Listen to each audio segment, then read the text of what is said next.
Welcome back, guys. Thanks for tuning in. Thanks for taking time to spend a little time with me, and I appreciate you tuning in to another episode of the Before Play. This is Week 4, 2024 season. Pittsburgh Steelers will be heading down to Indianapolis to face off against the Colts. And I'm just going to give you some quick pointers, some quick thoughts on my mind. We'll take a look at the injury report, and we'll get out of here. So the first thing we're going to do is take a look at that. We're going to look at both the Pittsburgh Steelers as well as the Indianapolis Colts. So let me pull that up really quick. As you can see here, guys, looking at the Steelers, quite a lengthy list. Very long, very long, very long. Russell Wilson, obviously we know that one. He was limited with the calf, so we already know Justin Fields will be back at the helm. Roman Wilson is full. Hopefully we get to see a little more from Roman Wilson. We didn't see a lot out of him in week 3, but obviously, again, like Mike Tomlin says, they're trying to get back on the moving train. So hopefully we can start seeing some more inclusion of Roman Wilson. Van Jefferson had an eye injury. We know he went out of the game last week, but he did practice full, so that is good. Najee Harris, Deshaun had rest, but he's full. He's okay. Deshaun Elliott was full with a quadricep.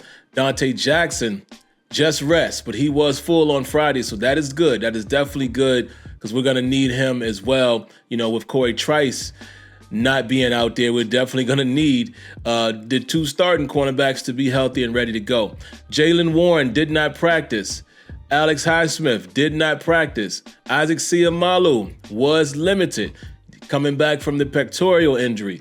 McCormick Pruitt did not practice. TJ Watt was full, and he was out just due to rest, as was Cameron Haywood, as was Larry Ogunjobi, and as was Miles Killebrew, as well as Cordero Patterson. All of these guys were just rest, I guess, earlier in the week, but they were full participants on Friday. So let's take a look at who is classified as out.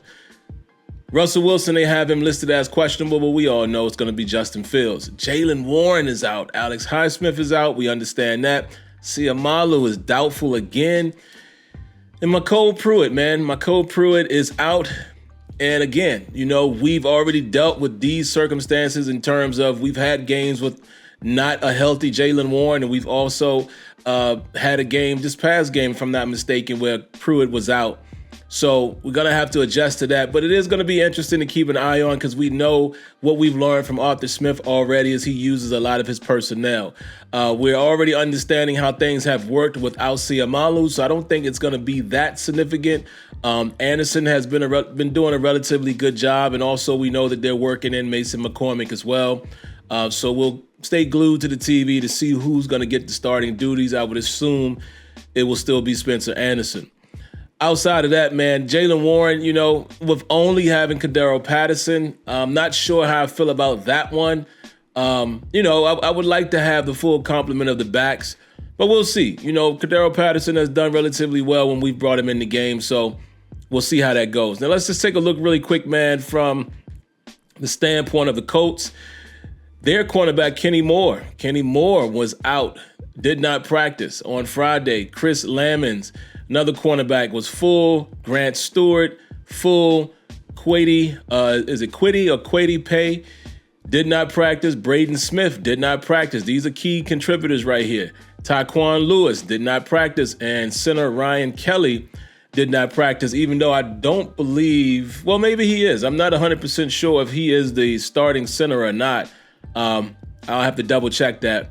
And again, guys, I don't always know about the opposing player or opposing team. I know some of you guys tried to get cute in the last video I did of this and saying, oh, you don't know what you're talking about. You didn't do your research, dog.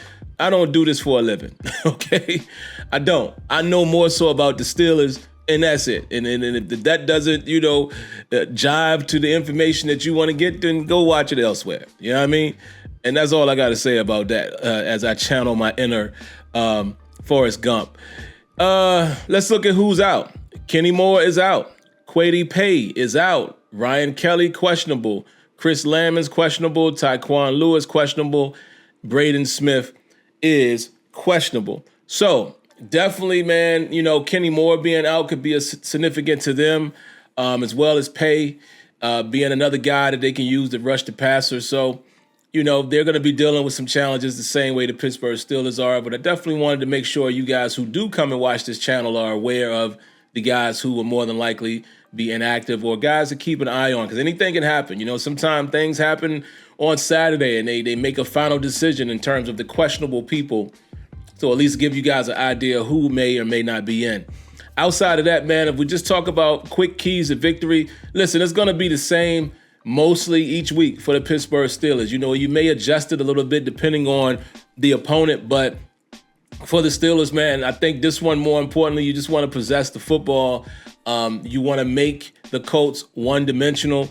We want to definitely stop the run. With having a talented guy like Jonathan not Stewart, I'm going way back. Why can't I think of his name, man? Y'all know who I'm talking about. Jonathan Taylor. my bad, Jonathan Taylor. Having a guy like Taylor in the backfield, man, you already know what it is. So we want to definitely try to limit that run game and make Anthony Richardson beat us with, his arm. And he's done decent. I looked at some of the stats as far as where he ranks up in the league right now, and he's on the higher end in terms of quarterbacks with pass yards and things of that nature. His percentage isn't that high as far as his connect percentage, but make him one-dimensional. And I'm always going to say that for these quarterbacks that are still trying to prove it, right? Some of these younger guys, second-year guys, things of that nature. These guys that haven't really proved to us, even when they're not playing the Steelers, that they've been able to just beat people with their arm. I'm going to say let's make them one-dimensional. Another reason why I'm always going to say that for the most part with the Pittsburgh Steelers is because that's where we're the strongest. With the pass rush that we can put out there, with obviously TJ Watt and obviously now, guys like Herbig arriving. And then we'll have to see who's the third piece of that. So that's the thing. I know the Pittsburgh Steelers are using DeMarvin Leal on the outside as an edge rusher as well, but that is going to be key. Pay attention to that. Pay attention to that third man rotation as far as pass rushers, because usually Herbig is coming in with fresh legs and he's doing what he does, right? So you do change that plan a little bit with Herbig having to be the guy starting outside of TJ Watt, but I'm not concerned. I think, Herbig is going to take advantage of his opportunity. Love his motor. I love what he brings to the game every time he's in. So we'll see, but definitely keep a close eye on that, man, as far as the pass rush and that rotation. Because again, there's one guy that's not going to be in that mix. So how do the Steelers continue to go without Highsmith? But yeah, that's why you definitely want to make them beat you with their arm, because I want to give TJ Watt and company as many opportunities as possible to get to the passer. Outside of that, man, more so than me just saying us running the ball, I would just say, possession. Let's play the possession game in this one. This could be one of those grinded out games. The Colts, are one of those teams that they match up against you very well in terms of their personality and the defense. So it might be one of those grinded out games, man. And I really want to see Arthur Smith continue staying in that bag of mixing things up in terms of the look. He's done a really relatively good job, man, with throwing out different looks and also different plays off of the same look. That's one thing that I'm noticing so far early, that I can say about Arthur Smith is he's definitely throwing out something out there for you to think about, right? With the different personnel packages, he goes through his personnel a lot. It doesn't seem like any leaf is left unturned. And, he's willing to run a bunch of different looks. However, this is one thing I do want us to do. I would prefer that we don't stick so closely to the script when the box is stacked. I think that's my one critique that I had in last week's game is that, we stick to the script, which is fine, but there was too many times where I felt like we just lined up against an 8-9 man box at sometimes and we just ran it right up the middle. It's like, wasn't no razzle dazzle. It was kind of like, okay, we're just going to come at you and whoever wins, wins. I get it, but I don't want us to get into too many situations of that. I would like to see Arthur Smith mix it up a bit more, even with 11 personnel, right? Pose a threat out of 11. I don't want these defenses to start just keying in on the bigger sets that we're putting out there, the 12s and the 22s and the 13s. I don't want us to get into that stagnant, predictable situation, even though I do think Arthur Smith has been calling good games. I just don't want us to tip our hand too much. If we can mix in, like, we need to have some more go-to plays out of 11 that is posing as much of a threat, if you understand what I'm saying. Because that's when it seems like the Steelers kind of get in trouble, when they're third and long or third and intermediate. And it's like they're struggling to try to find something to work as opposed to having these go-to plays. So if you start mixing that in, if you start, on first down, you come out in 11 personnel, second down, and you're getting success going that way early, then you're putting real pressure on the defense because they don't know what to defend. You understand what I'm saying? I hope I'm making myself clear with that, guys. But that would be my only critique, man. Arthur Smith has been doing relatively well. I know we want more points. I get it. I understand the Steelers and company, Tomlin and Smith and whoever else, are trying to be a little more conservative with ball control and running the ball, but that doesn't have anything to do with points. I don't care if they are taking that approach. If you're scoring 40 points, I'm being funny there, but if you're putting up points by just running the football, I'm fine with that. I don't need us to air it out. You understand what I'm saying? But outside of that, man, defensively, like I said, we just need to lock down that run game, keep an eye on guys like Pittman Jr., and I think we'll be okay. I'm not at the current moment feeling a way about the Colts at all. It's not a lot that I don't think the Steelers could play with, if that makes sense. It's nothing that they do that I feel like could be a real problem, outside of, allowing Anthony Richardson to get comfortable with being able to run the football. So keep our focus on Jonathan Taylor and company. I think the Steelers should be okay in this one. We'll see. And again, man, they're 3-0, so if it didn't work out the way we hope, it is what it is. If they end up 3-1, it is what it is, guys. Everybody loses football games.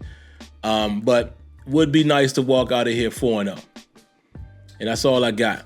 So outside of that, man, I would just ask you guys, please share your thoughts in the comments. I would love to hear your thoughts, concerns, opinions, etc. Share those in the comments, and most of the time I try to get back to you with a response. And if I don't, just understand I see them all, good and bad. So you still have some type of connection to me. But outside of that, man, before I go, I'm going to remind you guys right here, bam, hit that like button. Let me get out of the way of it. Like button, subscribe, notifications. That's all I ask. And the only other thing I do ask, one more thing, share the stream. Share the videos. Any content that you see from me and you love it and appreciate it, share it with others. Please do that. That'd be so kind. But all right, man, I'm going to get out of here. Hope y'all enjoy. Look forward to seeing what you have to say in the comments. Outside of that, you will hear from me tomorrow following the game for the afterplay knee-jerk reaction to whatever transpires on the field. Until then, stay safe. God bless. Stay healthy. Have a good night. And I'll see you soon. Peace.